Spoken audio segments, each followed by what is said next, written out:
All right, today I'm going to teach you how to go out and absolutely crush an investor pitch, because if you're buying commercial real estate, you're going to need capital. So let's do it.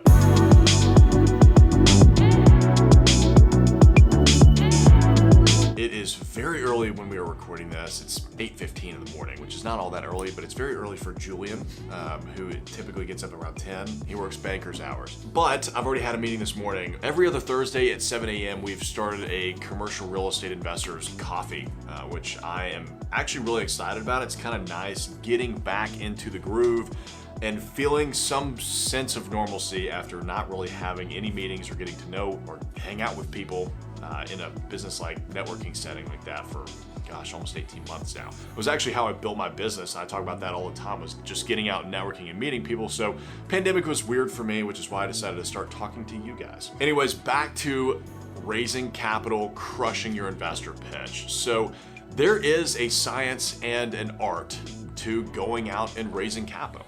There is definitely a step-by-step process you can follow. There are, of course, formulaic things that you can say at this time that will help people psychologically want to give you money for your project, but there's also an art to it, right? I mean, you want people to fall in love with the project. You want people to have an emotional response to it, because at the end of the day, the emotional side of things sells it.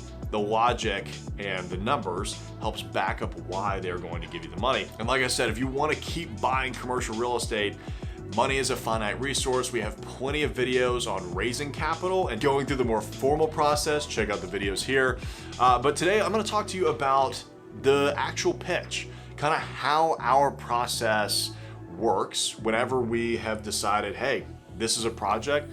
Let's go raise capital. We just finalized one. We bought a boutique hotel here in Nashville, and that's probably the best example of what we do in order to really bring investors into our world. Because you have to think, when you're working on these projects, you've been working on it since day one, right? You're bought in. That's why you decided to put it under contract. That's why you decided to spend all the money going through due diligence, doing your surveys, doing environmental, putting site plans together, whatever, right? So you've had so much time and experience with this project that of course you're bought in. But think about it. Investors are just going to see the very surface of what you've got going on. So you really need to bring them into the fold with you and help them understand why you're so in love with the project.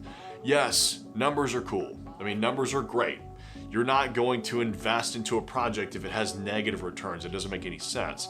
But at the end of the day, any sophisticated investor could make a 15 to 20% return in any number of different projects. So why are they going to invest in yours specifically? What story are you telling that is going to be so compelling that they choose to go with you?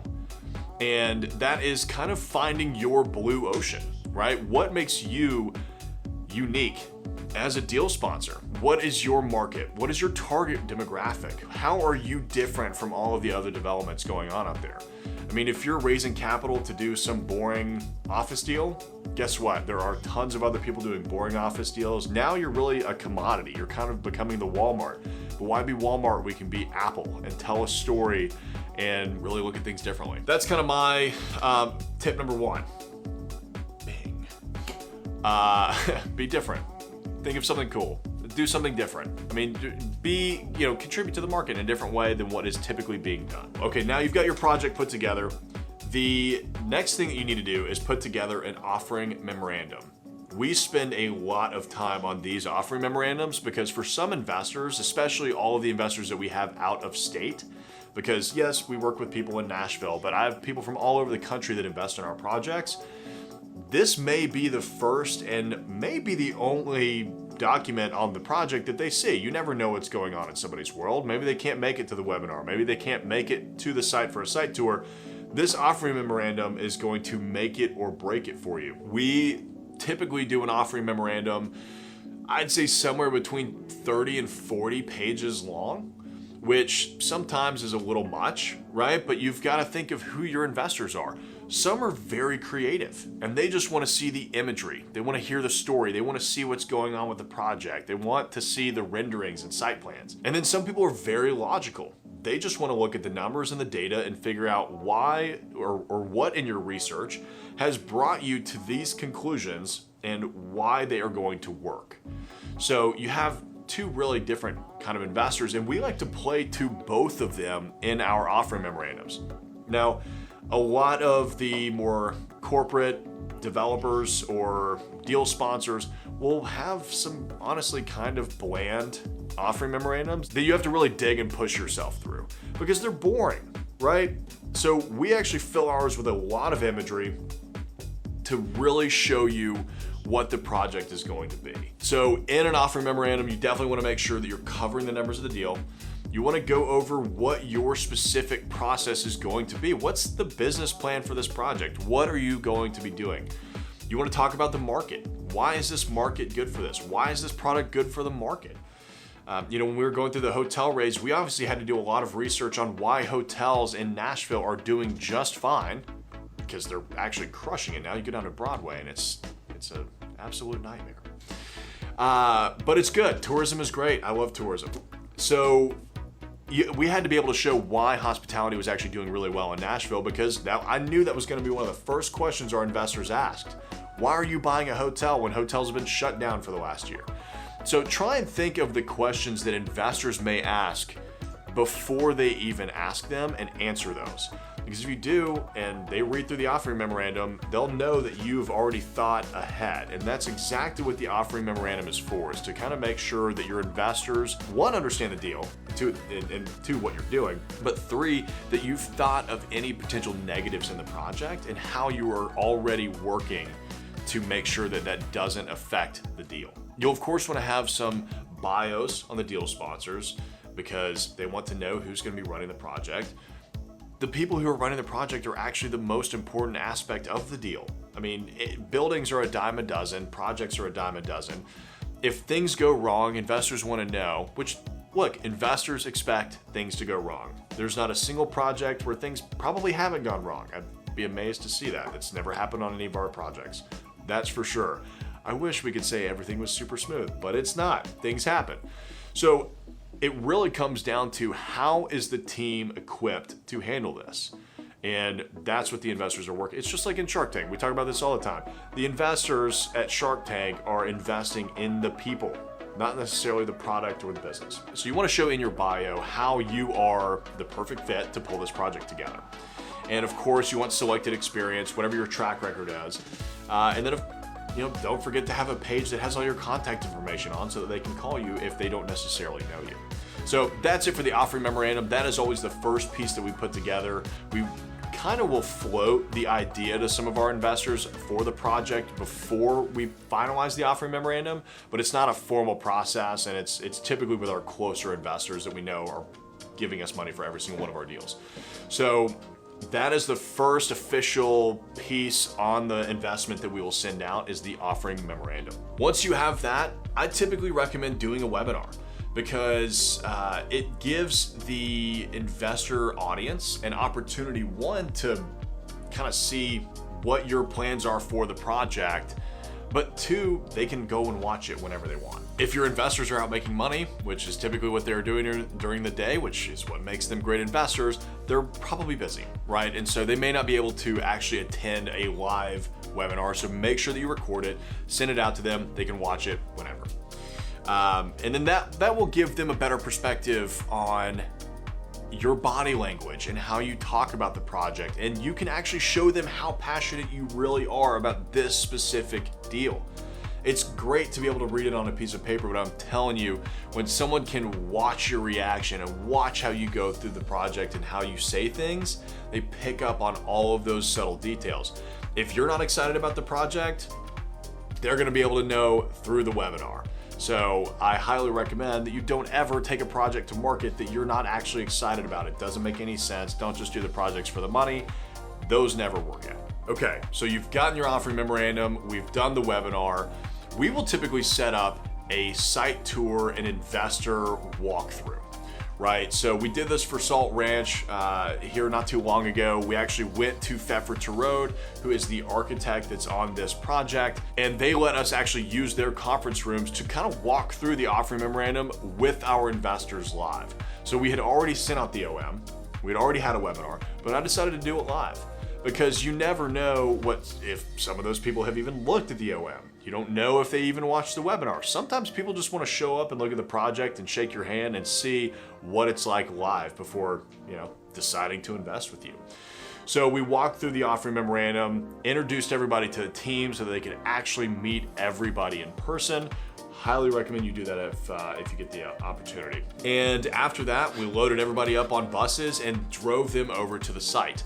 So we kind of made a whole event out of it. When everybody walked in, they got a little Salt Ranch keychain. Super cool because it says owner on the bottom, right? And it's very similar to what we're gonna have for the room keys at the project. So we like to do these little touches here and there that kind of show our investors that you're not just giving us money. Like, you're actually an owner, you're involved in this project. Little things like that make a big difference. So we took everybody on site, walked them through the rooms, we showed them the plans, we walked through the site. Hey, this is where we're gonna have the horseshoe court. Here's where we're gonna put the pool.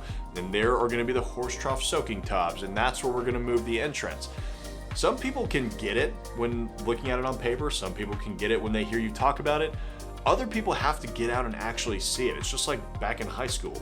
You've got some people are very visual learners and some people are auditory learners, audible learners. So you want to make sure that you're catering to every different type of investor, learner, etc., so that you're covering those bases. So after the walkthrough, we took everybody out for lunch and answered any questions that they had about the project. So now everybody had the opportunity to walk through the presentation. They got to see the site. And now we're just sitting, hanging out. They get to know us more personally, honestly, right? Because we're just normal humans too. And we enjoy working on these projects, and they can get to hear a little bit more about some other projects that we've got going on and why those led us to doing this new project. And so for us, it's this whole thing, because at the end of the day, you're partners with your investors, right? They are your partner in the deal. They couldn't get a return without you on their money, and you couldn't do the project without their money. So you're really working together. So we like to treat our investors as partners and really go through a nice semi-formal process with them, right? Because some people appreciate that, right? I mean, it's not like I'm going to dress up in a suit and tie and we're going to go walk on site, but I am going to treat this as a serious, momentous occasion, because there are people that are writing $50,000, $100,000, $300,000 checks after these lunches, and you got to take that seriously.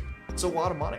So, I mean, that's really it for our process of going through the capital raise. I mean, I'm not going to touch on all of the emails and all of the phone calls leading up to an investor actually investing, or all the text messages going back and forth of how to actually wire your money through the investment portal that we have. None of that really matters. The point of the pitch is going through and telling the story of the deal. And it's just like any other pitch that you'll watch on Shark Tank. Of course you want to touch on the numbers, but you want to hit the story. What is the story of this deal? Why is it going to perform well? How is this going to impact the community? What are we going to be giving back to this neighborhood? How is this filling a void that doesn't exist? Right? If you look at all of our projects, we're very actively telling those stories. Take the Wash. We are providing micro restaurant units for startup restaurateurs. That is a product that does not exist in Nashville. It has been shown that it is incredibly popular through the food truck craze and ghost kitchens. So let's take it to retail. Leased up in 2 weeks after we announced the project. Look at Salt Ranch. We're doing an authentically Nashville boutique hotel in East Nashville where there aren't any. And we're gonna bring a restaurant and a couple of bars to this site as well to serve the neighborhood. Everybody loved it. I mean, we closed that out. It was one of the largest capital raises. I mean, not the largest, but we raised $3.1 million in 60 days. I'd say that story worked. So go out and think of what the story of your deal is and figure out how to loop investors into that vision with you.